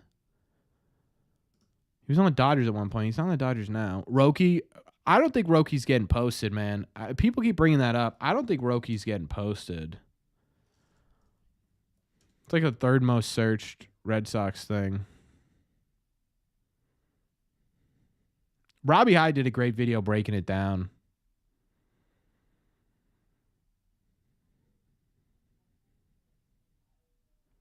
If Sasaki gets posted, my thoughts on Fried go out the window. My thoughts on Fried go totally out the window. Go get Sasaki. Like, forget about Fried. Go get Sasaki. Do whatever you have to do. The good thing with Sasaki, well, the good and bad thing is that it's not about money. It's not the team who gives him the highest because he's capped. What's up, JB? He's capped, right? So there's only so much you can give him to get him here. It would have to come down to what he thinks he can do with the Red Sox. What was your trade? Still want Burns? I mean, yeah, I'd love Burns. What was the trade you wanted? Bobby Dahlbeck, Bernardino, Bobby Dahlbeck, and Westbrook? No, that doesn't get it done, I don't think. Okay. Flaherty's selling.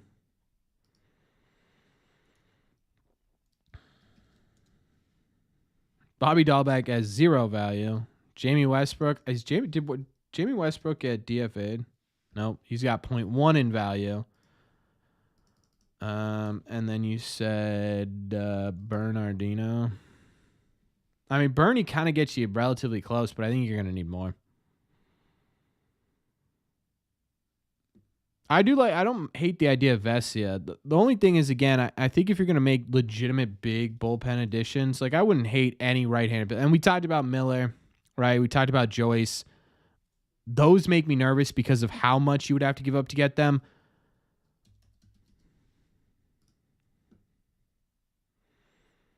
Yeah, Vesia would be a fun name to keep an eye on. He's been solid basically throughout his career outside of 23, really. But even 23 was a league average guy. JP Sears. Sears is more of a starter, isn't he? Or wasn't he?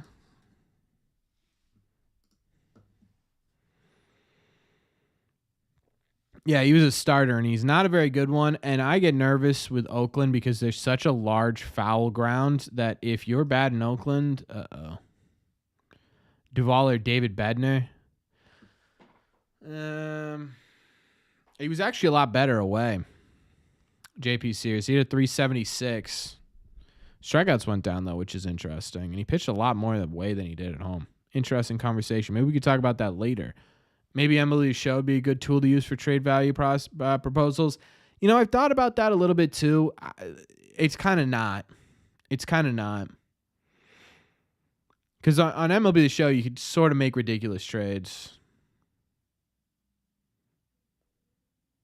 Hey, David, thank you so much for watching, man. I really appreciate the kind words. It really does mean a lot. Thank you. That would probably be enough in value baseball. I just don't know if the Dodgers would be willing to give up Vesia for that package of people.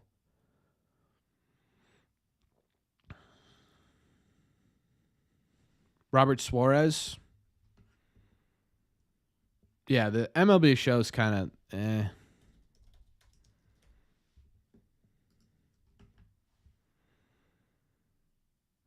Yeah, Suarez would be an interesting name out of the pen. What's he getting paid, though?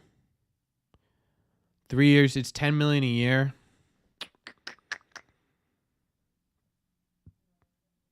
He's a player option, 26, 27. I would be nervous trading for Suarez because I think the value would be there only if he picks up his player options, which there's a realistic opportunity he doesn't, right? And you only get him for a year. So what you'd have to trade for him, dude. I may have to get off, chat. I don't know if I can watch this.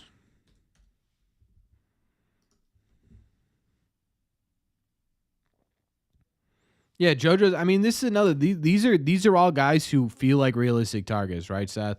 Like these are guys who feel like they could absolutely come in here and be solid pieces of the bullpen for the next couple of years. Yeah, I think it all just sort of comes down to, are the Red Sox willing to trade that, which they should be, trade that depth. Duvall, yeah, Doval. Is it Doval, Camilo Doval, or Camilo Duval? I don't even really remember.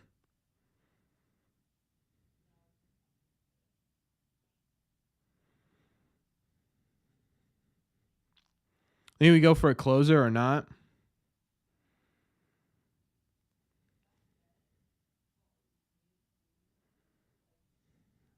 Yeah, Nightbot out here doing the Lord's work.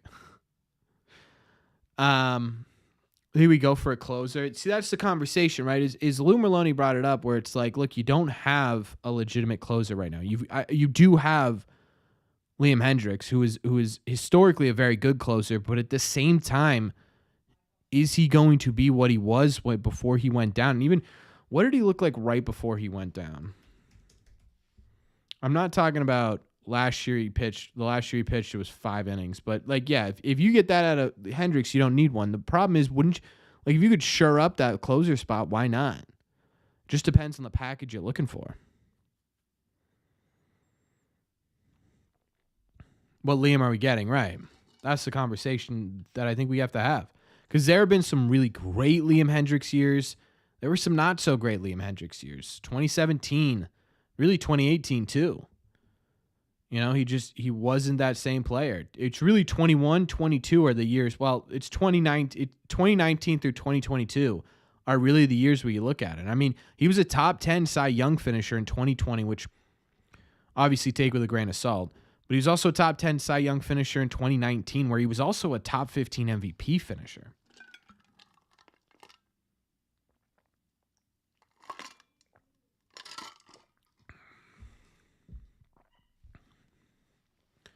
I would also like that to happen, Warrior. Whitlock could close. Hypothetically, Whitlock could close. I like personally, I think one of the bigger issues the Red Sox have this season or had this season was that sort of 7th through 8th inning, especially once Slayton and Martin went down. You didn't really have that 7th through 8th, and that's where they lost a lot of games. There were stretches where Kenley didn't pitch for like a week because they kept losing games in that 6th, 7th, 8th inning. I think Whitlock would serve a really important purpose of being that high leverage 6, 7, 8 to get you to a closer, and I think that's a good role for him.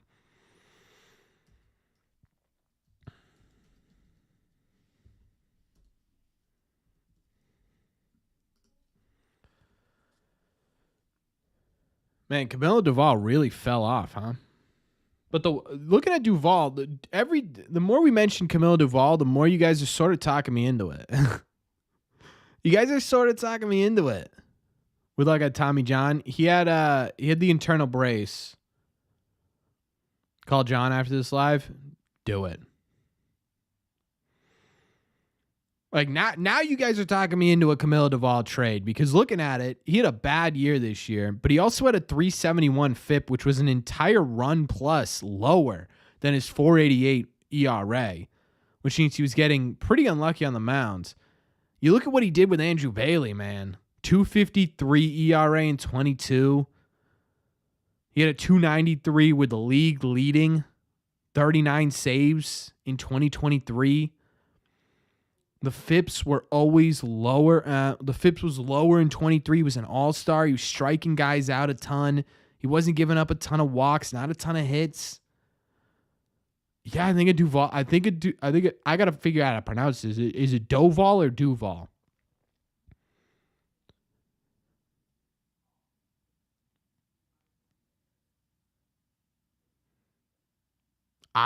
You guys have talked me into it. I think we're doing a Camilo Duvall video. I think we have to. We have to talk about this.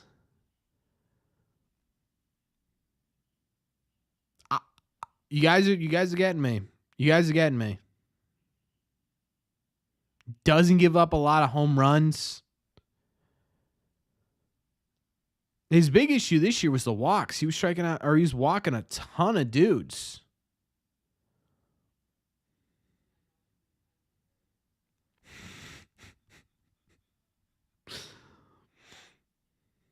I don't know. You guys have sold me. You guys have sold me. Video idea. I'm putting it in my video idea notebook. I'm putting it in my video idea notebook.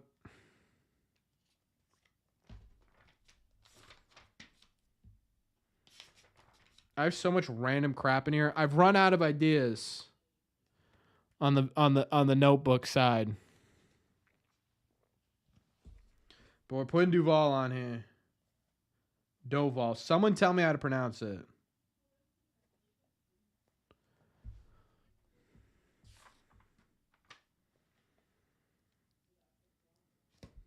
Someone tell me how to pronounce it.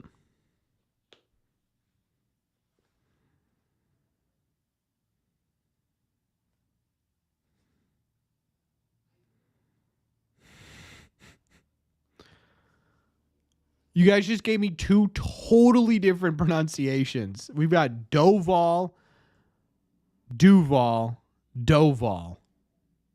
Doval sounds right. I'm going with Doval. Is there a pronunciation thing on here? Oh, it does. Okay. So Baseball Reference says it's Camilo Doval. Camilo Doval.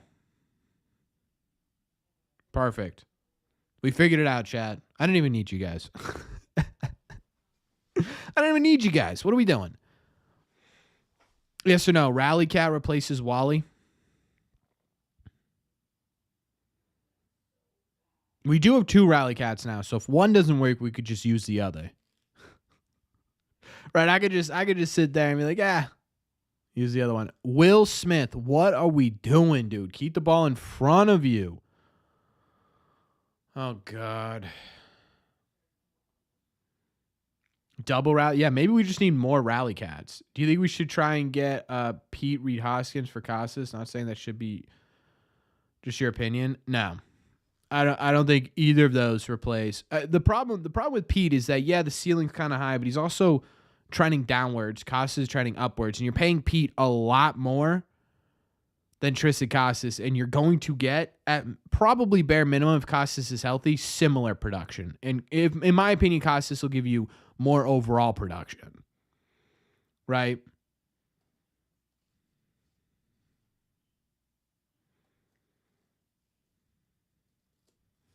Yeah, I hate the idea. And I'm sure we'll talk about it 1,000 times. And I'm sure there'll be rumors about Casas getting traded this offseason that we're going to talk about. But yeah. Yeah. But Casas, guys, remember, Casas doesn't steal 40 bags a year. Can't have him on the team. That was one of the best, arguments. I think that's one of the best arguments we've ever had on a live stream. No, I don't think he's Puerto Rican. Unless you count Tampa, Florida. As Puerto Rico. No, he's not. Pete Alonso looks like he's from Tampa.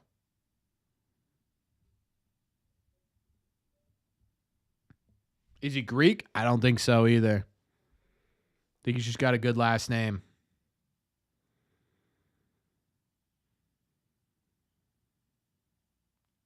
Band, I'm going to need you to get out of this, please. That's a Spanish last name. That makes sense.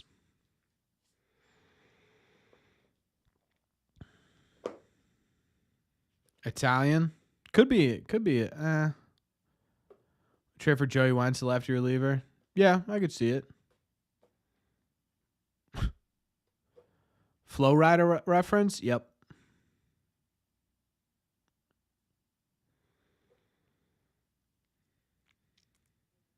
I would agree with you, Peter. I would sit here and agree with you. Alonso's Italian? I have absolutely no idea. I'm so bad with last names, dude. I mean, seriously.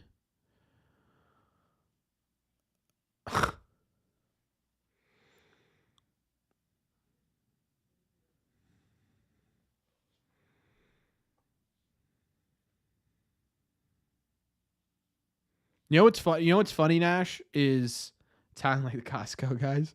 Boom.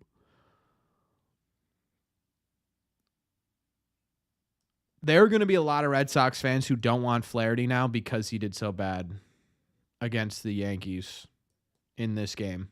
There are going to be a lot of I guarantee my comment section is going to have that when we talk about him eventually. Don't want Pete Alonso. I don't want him either.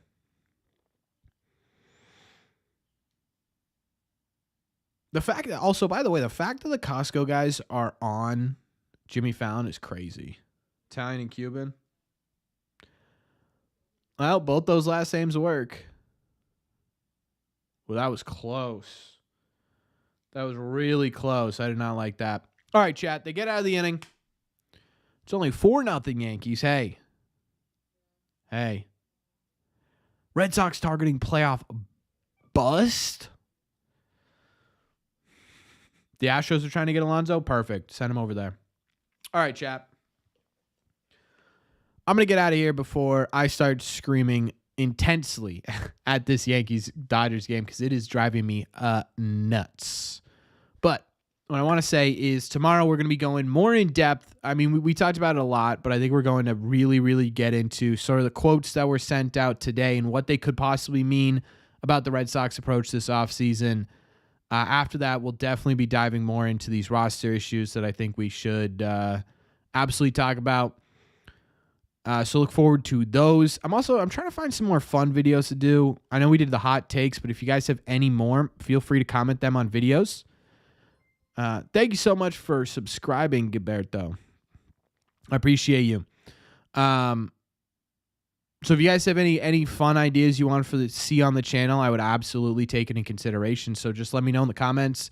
As always, if you made it here and you're enjoying what you're listening to, hopefully you do.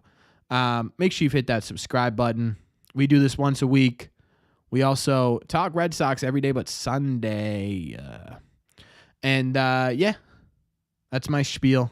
By the way, 2 days we're starting remember this, chat, 2 days we are starting our Movember donation fundraiser. The mustache is coming back. We've got some really awesome guests lined up for the month to help promote it.